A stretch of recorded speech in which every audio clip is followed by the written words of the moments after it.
The apocalypse wrapped in a global mental health crisis. As stress and anxiety over climate change surge, that's how the threat of a volatile planet is being billed. Or as one Idaho teenager put it, I'm mad, I'm powerless, I'm exhausted, and I'm only 18. But thankfully, there's some good news on the horizon. Here to guide us through that and the forecast ahead are 4 distinguished climate champions. Joining us are Christina Mittermeier, marine biologist and photographer; Bill Weir, chief climate correspondent at CNN; David Wallace Wells, New York Times opinion writer and author of The Uninhabitable Earth, Life After Warming. And later we'll talk with Ambassador Cindy McCain, who's on a mission to fight global hunger exacerbated by our warming planet. But first, we're grateful to have you all with us. David, I'm going to start with you because you were here 3 years ago. You were talking about your book. A lot of people were out on the ledge about your book. And it was billed as a terrifying polemic that was kind of a cross between Stephen Hawking and Stephen King. But the good news is that of late, your most recent writing in the New York Times has you sounding a little bit more upbeat. Why? Well, the short answer is that I think we're not going to get as hot a planet as I thought, or many scientists thought was possible just a few years ago. So today the planet's at about 1.2 degrees, which doesn't sound like very much, but actually puts us already outside the window of temperatures that enclose the entire history of human civilization. So it's scary already. But 5-10 years ago, the conventional wisdom was that a business as usual future would land the planet at the end of the century at 4 or 5 degrees of warming. So 3 or 4 times the warming that we have today. Now, just maybe 5 years later, we're expecting a business as usual future at between 2 and 3 degrees. So not much more than half of what we were expecting 5 years ago. So we basically cut in half expected warming in just 5 years. That doesn't mean that we're out of the woods. Things are going to get considerably worse between 1.2 and 2.2 or wherever we end up. There's a lot more suffering, a lot more damage to come. But I think it's a great relief to be thinking about a future of 2.2, 2.4 degrees as opposed to 4.6, 4.8 degrees.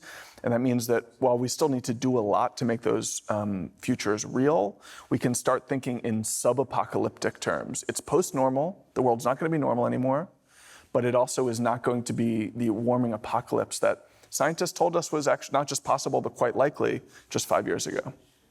Bill, I've heard you say that you're not a lot of fun at parties because you talk about. I used to be. You used to. But keeping on this theme, you do say that there's not going to be any sort of happy, satisfying ending to this climate story, and yet you also, in your good cop mode, talk about how there are a lot of optimistic, hopeful stories about climate. So where do you net out at this point? It really depends on the day, Jane. It depends on which part of this giant mural I'm focused on, and there's some darkness. David's book woke me up in ways that other reporting hadn't, and I can focus on the peer-reviewed dread, and it really takes me to some dark places. When you realize that the most Googled term on sustainability is, what is sustainability? That can make you want to draw the curtains, and get back in the fetal position. But then if I focus on all of the human talent, I talked about this covering Hurricane Ian afterwards, that the best hurricane coverage advice I ever got was from Mr. Rogers, who said, if you see something scary on TV, tell your children, basically, look for the helpers. Helpers are there. There's always somebody who's smart and strong who's going to take us to a better tomorrow, and that'll give you hope. And so I'm also working on big special on the helpers at the global level who are looking at massive natural or manufactured fixes. And what you realize is this story touches every aspect of our lives. And so the solutions will come from every aspect of our lives. The construction of this building, how you got here, what you ate for breakfast, how we interact with each other, the stories we tell each other, all of that has to change. And change is hard, but it can also be exciting and positive if done in the right ways. So, I resisted a beat most of my career. I was an anchor at ABC and at CNN. I wanted to be a generalist. And when they said we want to create a climate beat, I realized No, this is the one beat that touches everything. It's politics, and it's healthcare, and it's manufacturing and housing and all these sorts of things.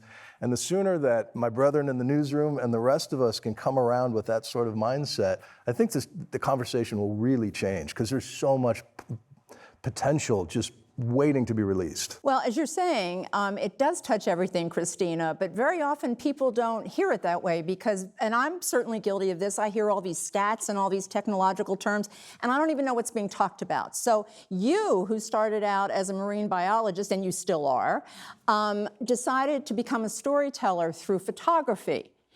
And that's because very often, talk is cheap, but the visceral of a photograph resonates with people. And I'm going to start as the example with an iconic photo you took. I do want to let folks at home know that this is a tough photo to look at, so you may want to avert your eyes. But this is a picture of a starving polar bear that you took 5 years ago in the Baffin Islands, who became the heartbreaking face of this existential threat that we're trying to deal with. So talk about how you think your storytelling turns apathy into action. Well, one of the things that I've noticed is that we don't have enough people engaged in this conversation. And I'm so grateful for people like both of you for connecting the dots, because we see these hurricanes and then whoever is covering the story fails to bring it back to the fact, that the ocean is a lot warmer and a lot angrier, and it touches every aspect of our lives. But I don't think people are necessarily worried about thinking of these things in the day. So when I was a scientist, I was writing scientific literature, and I realized that it's a very elitist way of speaking and that most people don't connect with it. So how do we keep bringing it down to a colloquial way that people can really understand? And photography was a revelation. People look at photographs and they immediately want to ask questions about the things that they're looking at. And for me, that breaking moment when somebody asks a question is such a good opportunity to engage in what I think is the most important conversation of our lifetimes. So I use photography to lower the price of entry, to bring people into the conversation. I start by trying to be really inspirational and hopeful and positive, because I think people that are afraid tend to reject and recoil. So it's just a way of bringing people in. And that photograph of the starving polar bear, we're talking about, Martin Luther King didn't start his famous speech by saying, "I have a nightmare." He told us where we're going. You have to paint a vision of what a potential future could be like if we do all the right things. So he told us that, and then he reminded us that we have a long way to go. So when I publish photographs like that starving polar bear, it's to remind us that not all is well. And we cannot sugarcoat it and pretend that things are right.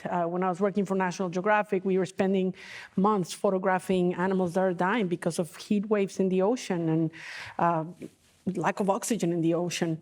So we just wanted to help people stop for a moment and think about what it means to die of starvation because you can't find food. And I think, that photograph was very controversial. It stirred up a conversation. And 5 years later, people are still talking about it. I'm sure. David, I do want to talk a little bit more about the scope of where we are right now in the overview. And we don't want people to be lulled into a false sense of complacency that things are necessarily fabulous. But you had written, when you were at New York Magazine, a cover story about what you consider to be the gravest threat of the 21st century. And it was entitled "The Guilty and the Damned." And I think it's an important point to be made. I want you, if you would, explain what that's about. Well, it's about justice and equity as core features of the climate crisis. So maybe it's actually best to pull back and talk a little bit about how you open your question, which is to say, I talked about some of these levels, 1.2, 2, 3, 4, just a few minutes ago, and those can feel a little bit abstract. To keep in mind, sort of ballpark, 2 degrees is what is described as dangerous warming, sometimes catastrophic warming. Island nations of the world have called it genocide. African climate diplomats have called it death for the continent, certain death for the continent. And this is, given where we are now, almost a best case scenario for where we're ending up. And last year at New York Magazine, I wrote a piece about what it means for those who have the least and who have done the least to cause this crisis to be heading into a future that might be somewhat manageable for the rich countries of the world, but will be much, much less so for them. And what kind of politics that opens up, what moral obligations and demands it makes of those of us in the rich world, and how broken our way of seeing our relationship to other people in the world is, that we can see 4 or 5 straight failed rainy seasons in the Horn of Africa and just think that starvation is a sort of a natural feature, not something that we've sort of designed and allowed to happen for our own benefit. And I do think that, your misgivings about data aside, some of these numbers are unbelievably striking. So all of sub-Saharan Africa, which is nearly 1 billion people, in their entire history is responsible for something like 1% of historical emissions. 1% of historical emissions. The United States is responsible for about 20% of historical emissions. Right. The average person in sub-Saharan Africa uses less electricity than the average American refrigerator. A transatlantic flight, one ticket on a transatlantic flight melts like, I think, 9 tons of Arctic ice. The way that we live sort of somewhat casually in the global north is having unbelievably large consequences on the climate that are going to be felt primarily by people living elsewhere who can do the least to protect themselves from them. And that dynamic in which literally billions of people are going to be suffering, having done nothing to create this problem, while many of us in the global north benefit from the economic growth that was powered by fossil fuels over the last century and turn a blind eye to that suffering, is an unbelievably ugly feature of our climate present. And the thing that I was trying to get at in that piece, and I think is opening up more and more in the climate conversation more generally, is that it doesn't have to be a feature of our climate future. We can design a new geopolitics around climate obligations that take the suffering of people in the global south more seriously. But we're very, very far from that today. Bill, you famously have said that all the worst disaster movies start with somebody ignoring a scientist. Right. And from what I read, the science community, climate community is not happy. I mean, they're fed up. They feel they're not being heard. People aren't paying the attention that should be paid to the warnings. And basically, the deniers are blocking, as you put it, exits to a burning building. So I want to talk about this human behavior part of this today, because it's not that I have misgivings about stats, David. It's that I sometimes feel people really don't. They just they don't resonate with people. So in terms of the impact that denialism is having, what have you seen? Because you've been everywhere. Yeah, well, it's really a America-specific problem, and you see it in Australia a little bit, but this is purely the result of the stories we've been told. That I grew up in a world where fossil fuels were unlocking longer lifespans, and we saw the proof of that. It built the modern world. So it's hard just on a baseline to make the cognitive leap to realize, wait, all the things that we think are fantastic about human beings are coming back to bite us in just these violent, unpredictable ways, and I have to feel responsible for that. That's a tough one for the average person to wrestle with, and it is an easy one for a denialist or somebody of vested interest who profits off of this way, or the politicians who love them, to sow doubt into that. And ultimately, the piece I had to make with this, I went down to the very tip of southern Louisiana, where I did a story on this Ile de Jean Charles, this small community, most Native Americans, who they've lost 90% of their land in the last 50 years. They just raise their house every decade about 3 feet, and they're living on stilts. And they won a grant to move inland, that the federal grant would give them $50 million or more to build a brand new community. Most of them don't want to leave. They don't trust the government. As long as it's above ground, it's theirs. That's a whole nother layer of psychology we don't talk about enough when it comes to this story. Managed retreat, what that means. But anyway, in the course of this story, I took a scientist out to talk about the ecosystem, and the guys who were on the boat were these 2 brothers, and they weren't even going to be in the special. But we got to talking, and I realized one believed in man-made global warming, the other one didn't. And these are men of the same blood, on the same land, who share a same fishing camp that is being beaten to death by these bigger hurricanes and subsidence and everything else. And they're just the products of different stories. The news that one brother gets is different from the news this brother gets. You can guess which network. You can guess how they vote. And there is a very strong sense of loyalty to place and industry. This is oil country. So to say that my brothers and my daddy and my neighbors are part of a problem that's melting the ice caps, I don't blame those guys for that. I blame the storytellers who convinced them that was the case, the people who do know better. But I think the conversation really is changing. And another way to frame David's numbers before, some people now are seeing, even those who denied it or then delayed it for ideological or political reasons, see that there's a $50 trillion carbon capture business out there for somebody to come along and get rich off of. Maybe I should take a look at that. And so some people are going to come to this story as climate allies for completely different motivations. But I think we should be empathetic to all and take all the help we can get. We just have to get out there, and sometimes way more than maybe driving a Tesla is having an impact is just talking to your neighbors or talking to your school board councils or your PTA meetings and just saying, hey, guys, do we have a climate plan? I mean, what are we prepared for this hotter summer? And that is, we can't, Jane, solve this problem without common ground. So there you go. Of course. Thank you. Shameless plug. Thank you. We love that. But that's part of the problem, Christina, because people make assumptions about, a lot of climate activists are considered wacky and crazy. I mean, they are. People are throwing tomato soup on priceless paintings, and you wonder if that's really advancing the cause in any way. I'm sure they have good intentions, but the point I'm making is that it doesn't help when people label other people. And how do you get past that sort of stereotyping when you're talking to people? I'm sure do you see a lot of people who are climate deniers? I do, and I've been, of course, the victim of online attacks from people who say, that I'm making stuff up. After the polar bear picture. Oh my God, yeah, these were scientists that came out of nowhere, and when you dig into where they come from, you realize that they're being paid for by very powerful, special interests that are telling the story that they're interested in keeping, right? And the point about storytelling is so important because it is the stories we tell.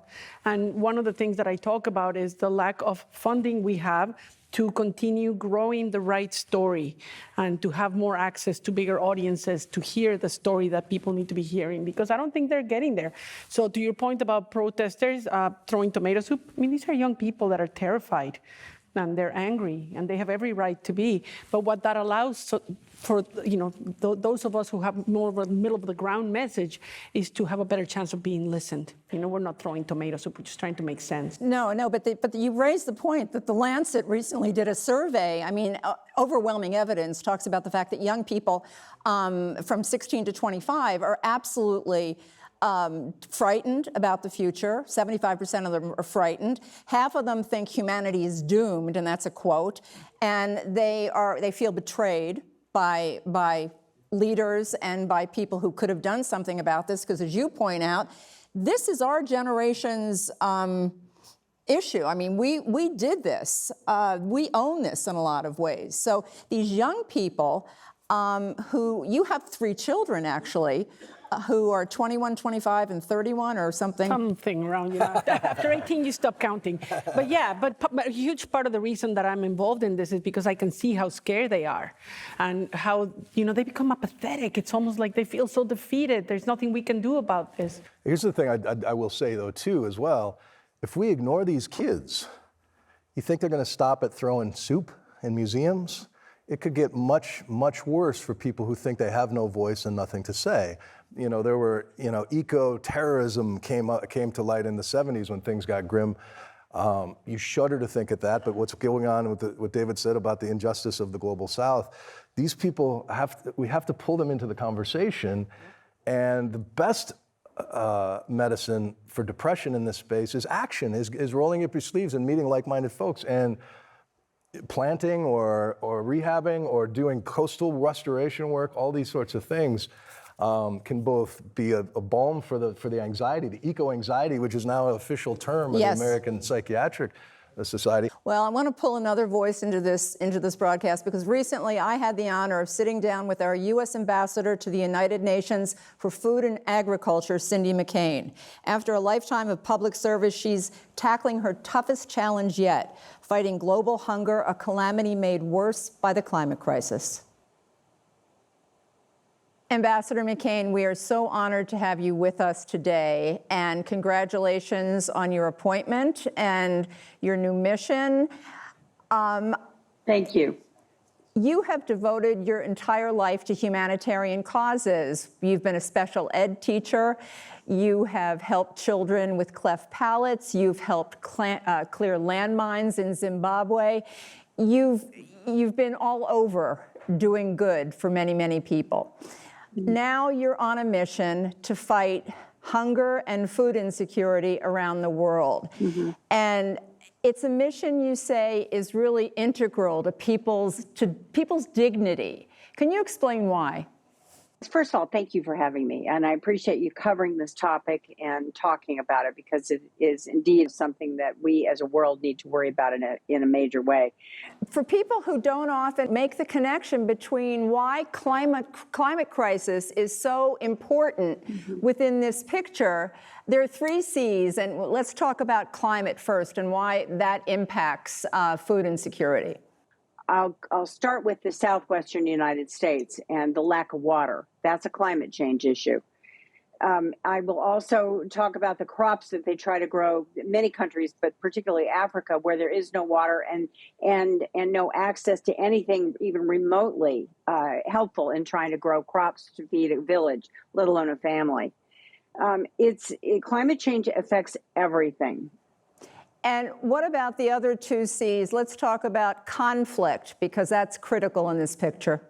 Conflict is a huge issue, as you know. I mean, when we talk about Ethiopia, or we're talking about Yemen, or we're talking about any of the other countries where there is strife, conflict is a major reason people don't have access to food or water. And talk about Ukraine. Well, Ukraine was considered the breadbasket for most of Europe and certainly most of Africa. And with that shut down, because we've gotten very little grain out of there, considering what they're capable of. It's going to affect and is already affecting many parts of Africa. It's a cataclysmic problem, and it spirals. Everything's connected to it. How do you even start to prioritize where to go first? Well, there's the emergency side of it, and then there's the long-term sustainability side of it. And so we work on both issues. We work with all other countries in the world that are willing to work. We work with the Food and Agriculture Organization, World Food Program, EFAD, which deals with small family farmers, small holding farmers. So it's a lot of work. What has surprised you most since you took this assignment? I think the vastness of it. I mean, Right. It's one thing to say the world is hungry, but it's another thing to see it. There are people who say it's already too late in some ways to stop the effects of climate change. You've been hearing about it for so long, and people say, we're out of time, we're out of time, we're out of time. But the point is, you have to carry on and try and figure out solutions to these problems. What do you see as the biggest challenge ahead for the whole notion of trying to feed the world? It's making people believers that climate change is not only real, but it affects all of us. I'm looking at my own home state where we're going on possibly water rationing, which is something I never thought we'd see. So it's about using what we have in a better way. The last question I have is because I think I read somewhere you said you never imagined yourself doing this kind of work, and that it's been a mix of heartbreak and hope. Talk about that.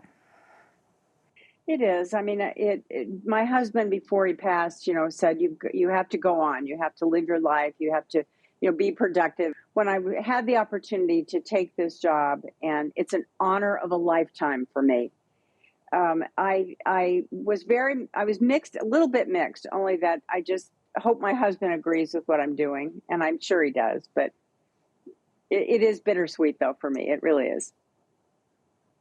Well, I will say that on behalf of so many people who you will never know, we are very grateful for the service that you have committed to this country and that you are committing for this country. And we wish you every success with what you're doing. And we are so grateful for your time today. Thank you. Thank you very much. Wish we could clone that lifetime of public service. Wonderful woman. Thank you, Ambassador McCain. David, I want to go to her point, though, about the three C's are conflict and climate, and COVID also has done a tremendous amount of damage to the food supply around the world. In looking at carbon emissions, which, you talked about it earlier, I think of carbon emissions like fat cells. Once you have fat cells, they're yours forever. Now he's looking at me scared. But you know what I'm saying. The point is you can't, unless you take them out with carbon capture, they're there. So how do you plant billions of trees? What do you do to try and mitigate the damage that's been done in terms of food production? Well, just to answer that first, just to have a sense of the scale of what we're dealing with, I wrote about this in a recent piece, but there are about 1.1 trillion tons of carbon that are hanging in the atmosphere from human contributions. That is more than the weight of everything that we have ever built on this planet that is still standing today. So we've done more to transform the atmosphere through our carbon emissions than we've done to transform the landscape of this planet. And it is not going to dissipate quickly, which means probably we should be planning more for managing a hotter future rather than solving it through removing that carbon. But on the margins, we can make a difference by removing it. And there are a number of different ways that we can do that. We can do that by planting trees, but many of the efforts to do that to this point have not been very successful. There's a lot of kind of colonial issues about it because it's often the case that it's rich countries of the world paying farmers elsewhere to use land that they might be using to produce food instead of putting carbon-sucking trees there. Oftentimes they also don't work. Forests can go up in flames, as we've learned more and more over the last few years. But there are still, large numbers of natural solutions. Bill can probably talk about this in some more detail in the oceans, on the lands. There are also some slightly farther out things that we can do, like sprinkling certain minerals on open landscapes to absorb carbon. And then there are technological solutions, machines that can allow us to take carbon out of the atmosphere and store it deep underground. And this is sort of the gold standard because we can really manage that carbon much more effectively than we can if we're taking it out by with trees or whatever. But if we're thinking about how we're going to manage food production, especially over the next 20, 30, 50 years, I don't really think that this whole bouquet of solutions, negative emissions, is going to make all that much of a difference.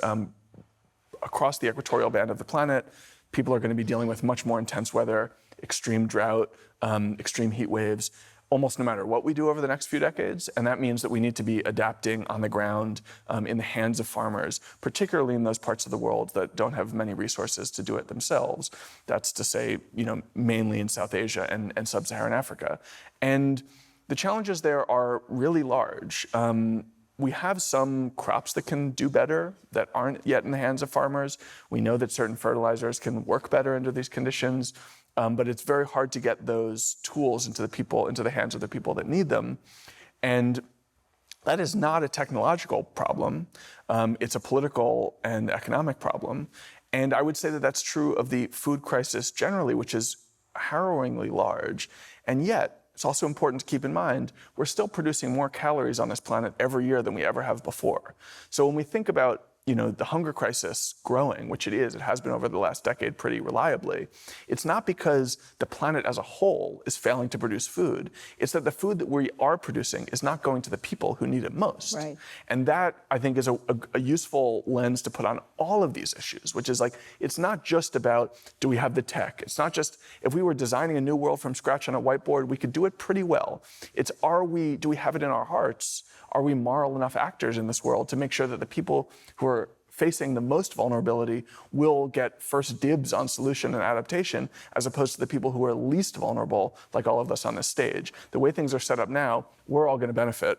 It's not going to be people in sub-Saharan Africa who are going to benefit from adaptation and innovation, and that's the great tragedy, I think, of the next few decades. All right, well, we're going to go back to the politics in a few minutes, but Bill, you reported from New Orleans, I think, in June during this heat wave. Last June you were down there. I think, were you talking about that trip earlier, maybe? This was a different one. Different but one. I remember it. Yep. Okay, but you went to New Orleans where the residents have been pummeled by one extreme weather disaster after another.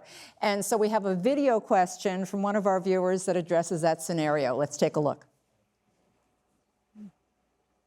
Hi, I'm Sam from Alaska. Natural disasters like Hurricane Ian are increasingly demonstrating the vulnerability of our coastal communities. How can we protect communities like these and adapt our economy to the increased risks of natural disasters? Great question, Sam. The unfortunate answer is don't live on the coast. That doesn't go over well at real estate conventions in South Florida. You've tried it, obviously. Yeah. It just doesn't, it goes against what we want. Our dream is to live, I love the ocean, I love the beach. But a great example was Hurricane Ian. So I rode out that storm in Punta Gorda. We were a little bit north of where the eye came ashore, and then I reported in near Fort Myers. There was a community called Cape Coral that in typical Florida lore, this was made by hucksters who went to jail for selling snake oil. This was in the days when you see an ad in the New Yorker, buy a plot of land in Florida for $50. They would take swamp, without any regard for sustainable construction, build these really vulnerable communities. And I went in a home with a woman who in about 15 minutes, she went through the 5 stages of grief. She thought she'd be able to salvage her home. It was knee-deep water in her kitchen. And by the end, she knew it was a write-off. And when you see that, it's gutting. A dozen miles inland from there is a community called Babcock Ranch that was started by a former NFL lineman named Sid Kitson, who got out of the NFL, started as a developer, and wanted to become the first real eco-conscious developer in Florida. And he bought a huge working cattle ranch of about 100,000 acres, sold most of it back to Florida as protected wetlands around him, created a grid of all solar, 100% solar, convinced Florida Power and Light to put it up. They never lost power. They watched the hurricane in their living rooms, never lost power. And because they built it with sensitivity of connected lakes and that protected wetlands, they never flooded. While communities around them were just, their lives were ruined by inland, the 2 feet of rain that came with that storm. But the uncomfortable conversation is, if we all switched over to skateboards and horses tomorrow, all the carbon that's already up in the atmosphere is there and is going to continue warming things up slowly, and nothing we do today is going to refreeze Greenland, sadly. So life as we know it in Miami is changing, and it doesn't mean it's going to be wiped off the earth, but it means you're going to see they're already spending millions on raising streets, changing building codes, bigger pumps, different sewers. It's changing if you want to live there. But the bigger question is financially, because the insurance aftershocks after all of these hurricanes is rippling through. People in Florida pay 3 times the average rate in the country. It's going to get to the point where if you want to live on the beach, you want to live in paradise, you're going to have to assume all the own risk. And that means people who can afford it will keep rebuilding after hurricanes. But the people who teach their kids or police their streets, or do their dry cleaning, where are they going to live in these paradise communities? Well, it's the climate version of wealth inequality. I mean, you're talking about climate justice. I often think, especially over the last couple of years, I found myself thinking we think about this as a carbon problem with an inequality component, but I sometimes think it's an inequality problem with a carbon narrative. Yeah. It's shifting. In Miami, Little Haiti was on the wrong side of the tracks back in the day when people were developing Miami Beach. Now it's high ground. So you're seeing climate gentrification where folks are pushing out the folks who could afford that high ground at a time, and now where do they go? Exactly. Christina, you started a nonprofit organization called Sea Legacy that's dedicated to protection of the ocean, the biggest carbon sink, obviously, that we have. You say that the ocean isn't just a victim. I'm paraphrasing. It's also a solution in many ways. Talk about that. The ocean is one of the largest carbon sinks that we have. It's over half of the excess heat that's in the atmosphere is being absorbed by this enormous body of water on our planet, the ocean.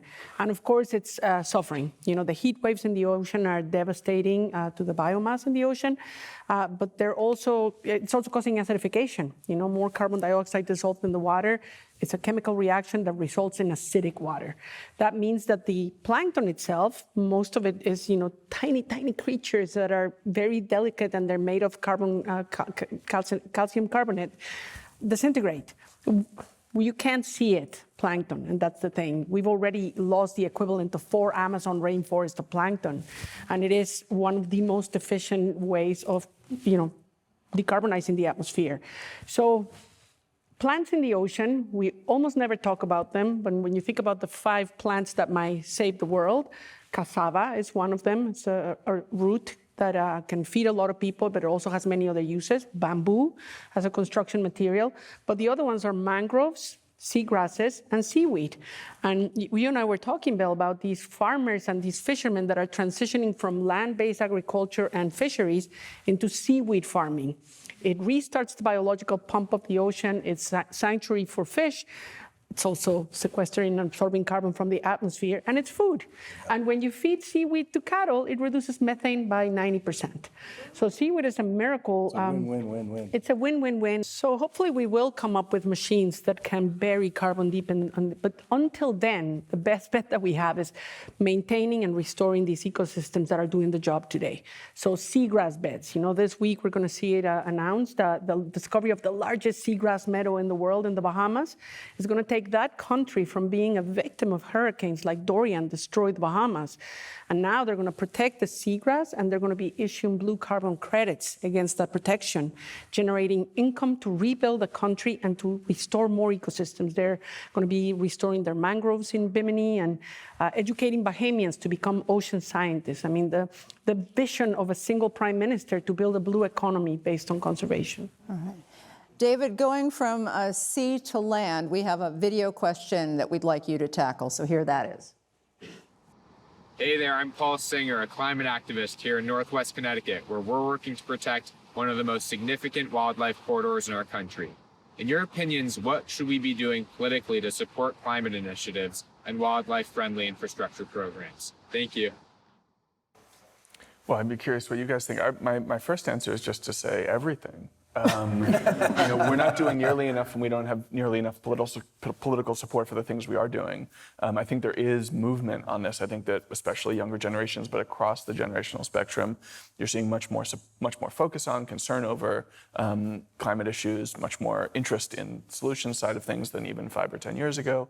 But it needs to be a top-shelf political priority. It needs to be a top-shelf social priority, a top-shelf individual priority, and far too few people see it that way. So, it's hard to talk about particular responses without knowing about the particular programs that are being discussed. Right. But the truth is, there's almost no one on this planet who is prioritizing climate issues as much as they should be. And I certainly include myself in that. I indict myself in that. And I think that that's a sign of just how much more we all need to do to really make this a priority, because if we don't, the world that we know will continue falling apart, and nobody wants that. But I remember the last time we talked 3 years ago, and you were saying, this is not really part of my life, thinking about the climate and understanding the implications. Has that, obviously, it sounds like it's changed dramatically for you. I think that there needs to be a place in the climate movement and climate culture for people who are not fully on board, who live with some amount of climate hypocrisy in the same way that we live with hypocrisy in all other aspects of our lives. What's climate hypocrisy? Well, living one way that's a little bit different from the policies that you want to see out in the world. So, if you haven't yet bought an electric car, or you're not yet cooking on an induction stove. On the other hand, what we often call hypocrisy is, I think, also could be used to describe just the desire to see our collective actions be better than we are as individuals, and that's just called politics. And when we think about a lot of these solutions, they can really only scale with political support. So for instance, I know a lot of people who want to replace their gas stoves with induction stoves, which are much better for the environment and for your health.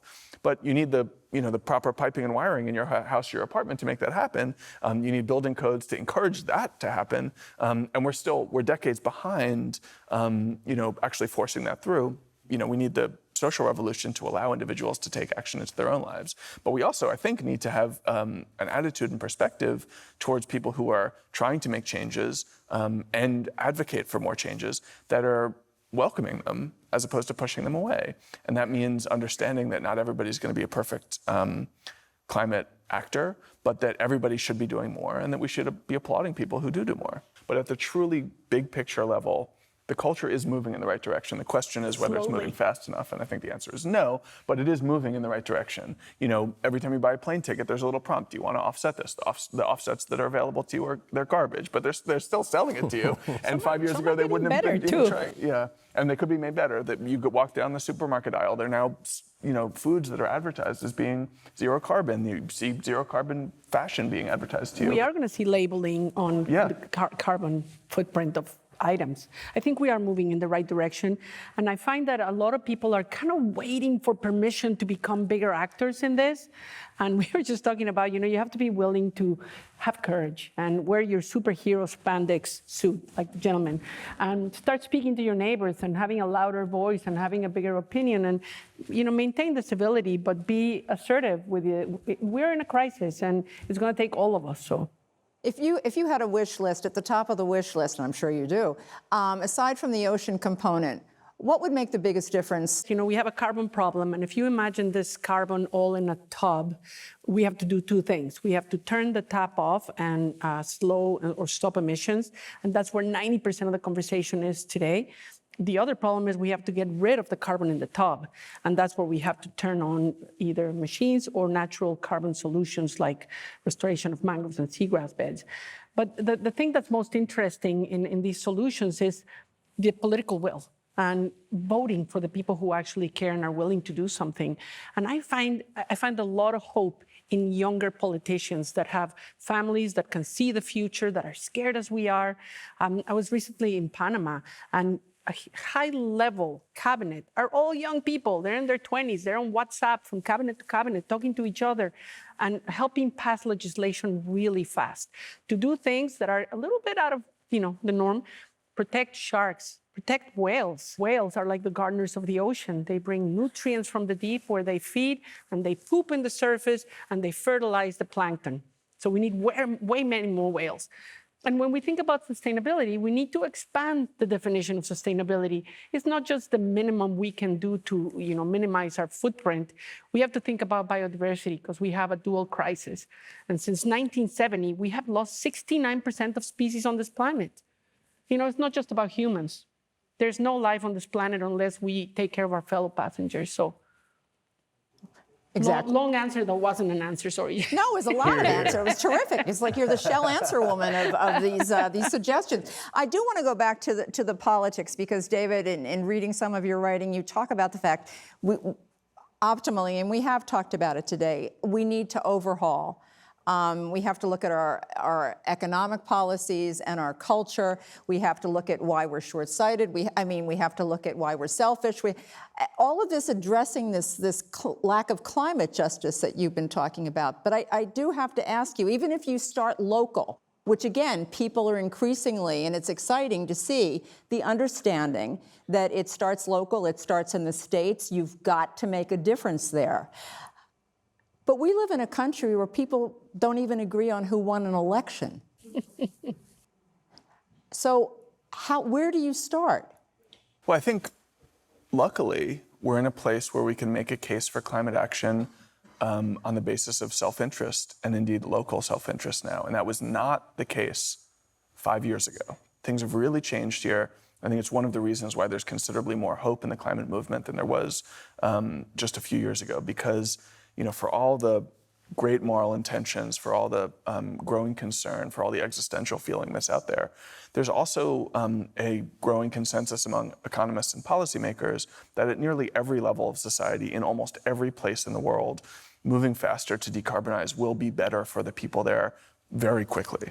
90% of the world now lives in places where renewable energy is cheaper than dirty energy, 90% of the world. So when you asked earlier, like, what's your number one ask? My number one ask is just like, let's cut the fossil fuel subsidies, which, believe it or not, are still ongoing today, in part because we need to move more quickly on the transition, in part because we know that fossil fuels are today, through air pollution, killing millions of people every year. Fossil fuels are killing.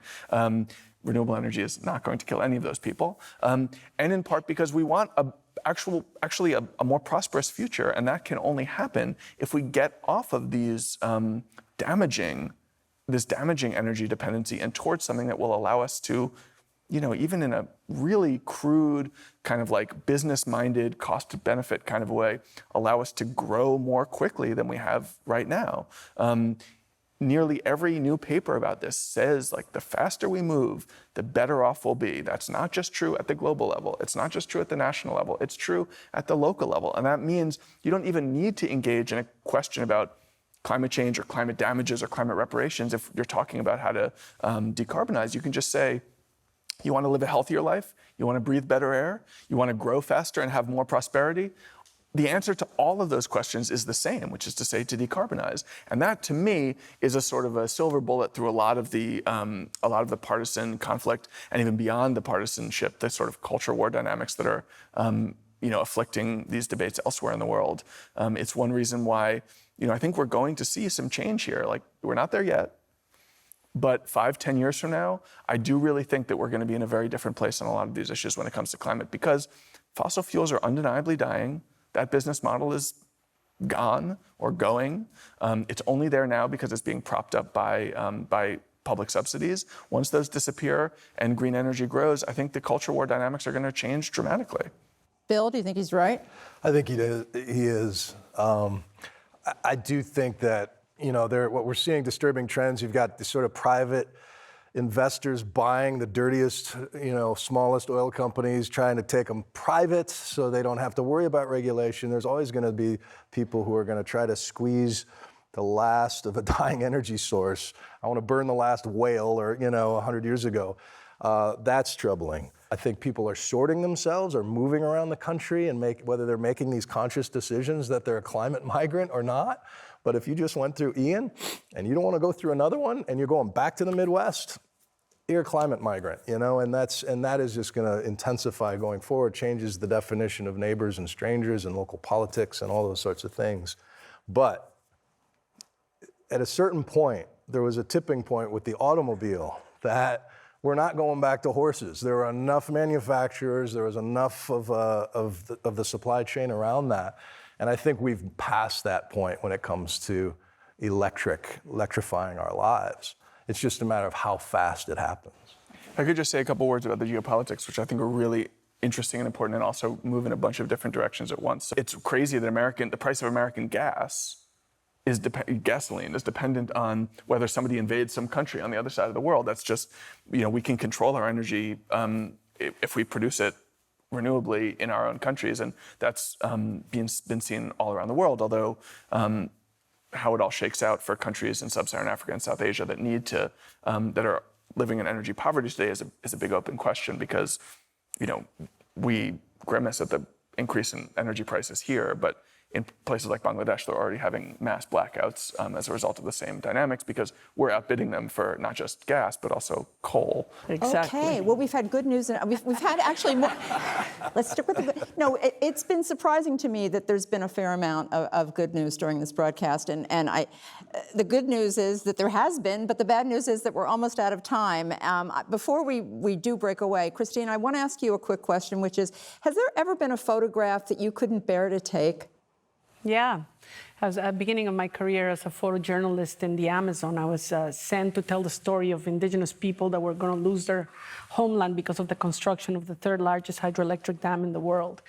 And there was a moment when a woman who had lost her baby, she dug the body of the baby out of the ground, and she was carrying it around the village and hitting herself with a machete, and she was all bloody. And I just couldn't bring myself to shove a camera in her face. But that was a bitter lesson, because there have been images that have changed the course of history. If I say Vietnam, napalm, we all know which images. So I learned an important lesson. It takes a lot of courage to stand up for the things that you believe in, and people stop inviting you to dinner parties, and that's part of the price we pay. But I do think, too, and I'll double down on that uncomfortableness, that hydroelectric is considered a clean alternative fuel source. But it can be just as draconian if it's not built in a humane way. You know, at the end of the day, we fail to talk about the fact that there's just too many humans on this planet, and that is taboo. Nobody wants to talk about that. But, you know, we have already overshot the ecological capacity of planet Earth to support all of us equally. So, David, and this is the last question to you. The last time you were here, you had, I don't remember how old your first child was, but young, like a baby, right?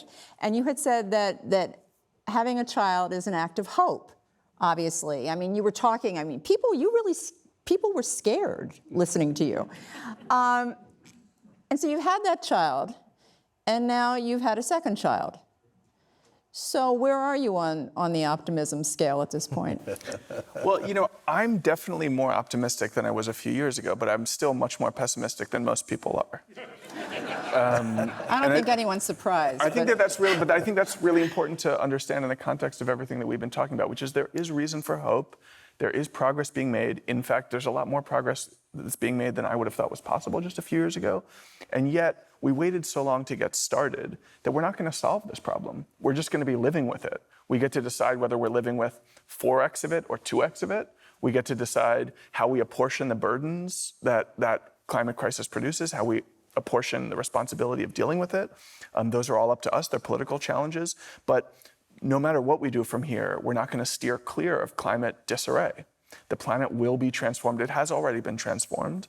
And you know, no matter what we do, no matter how hopeful we can be and how hopeful we sound up here, we also have to be realistic about the changes that are already afoot and will define this century and indeed probably many centuries to come. All right, Bill, you have 2 children, I think 19-year-old Olivia, and you have a 2-year-old son, River. Yes, very good. And you wrote a letter to River, or you wrote a book, you wrote to River, and what you said was, get mad and get ready. What does that mean? I think it was, I was writing that around the time of COP26 in Glasgow, and was frustrated with a bunch of guys and women sitting around talking about the problem and nothing ever, and you watch the carbon emissions go up over the last 27 Conference of the Parties. And I was just saying, sort of indignation over where we are, and the forces that are keeping it this way is a renewable resource. And so if you get angry at somebody who knows their business model is damaging the future, that should motivate you to do something. What you do with that as a consumer, as a voter, as your own neighborhood conservation corps, is really up to the individual. And then get ready for what David was talking about. Like, this is not, this was a drought season, and we're going to get a bunch of rain and everything will go back to 1985 again. The Goldilocks planet, not too hot, not too cold, this unbelievable sweet spot we just managed to come alive in, that planet's gone. And we've passed that. We don't know what this new planet is like.